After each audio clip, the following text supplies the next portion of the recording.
So the moderation case study number 3 follows on from number 1 and 2, but here it looks more specifically at the assessments process in the geography department. So let's read through this together. The results of the department are excellent and teachers are constantly praised for their excellent achievements. Each teacher is provided with a work schedule to follow based on the curriculum. Learners are streamed academically. The HOD is responsible for overseeing all assessment tasks and tools. They have a set of common marking rules, i.e. how to work out the aggregate of a learner's performance. They have discussion on assessments before and after a test is given out, and there is a uniform recording of any and all assessment decisions. The department work as a unit to decide the following: timetabling and assessment activities, ensuring there is enough time for the learners to complete the assessment task and for the teachers to provide feedback to the learners, integrating assessment activity into the curriculum, and circulating the assessment timetable to all relevant teachers and learners. So let's have a look where they're going right and where they're going wrong. Well, the first is teachers should all follow the same work schedule. However, they should make adjustments according to the needs of their class. So it's great to have something that's set at the beginning of the year for everyone, but obviously each class is different. So you do need to allow teachers to make adjustments as they go along.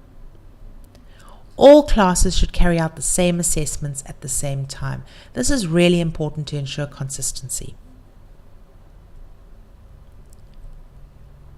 It is important to have an agreed upon set of marking rules to ensure consistency. So if you've got different teachers marking tests and assessments, you need to have these rules agreed upon. If there's one person marking across the grade, it's still important to have the discussion before the time on how they're going to mark it, but you're going to have a little bit more consistency because they're marking all of them. Teachers should collaborate and discuss the quality of the assessment task and tool before the learners receive it, as well as afterwards. So you want to have a discussion before the learners get it and before it goes, because then it becomes too late.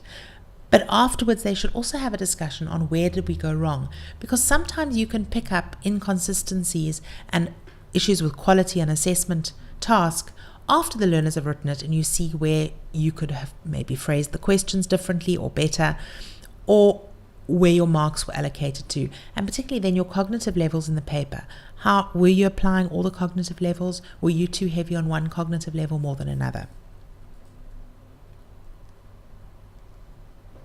Someone should be put in charge to oversee the quality of the assessment process. This should be a subject-specific person and doesn't have to be a senior manager. It could also be a rotating role. Again, like we said in the previous case study, it's essential that the person who's marking or the person who's overseeing the moderation process does have specific content knowledge, has assessment knowledge and teaching knowledge required in that specific subject. The appropriateness of the assessment task and the tool to the curriculum, as well as the standards of what is expected, should be carefully moderated. So it's important to go back and check that your process and your task is in line with what is required for the curriculum. Otherwise, you're going to find that your learners are achieving marks that don't actually reflect what their abilities are.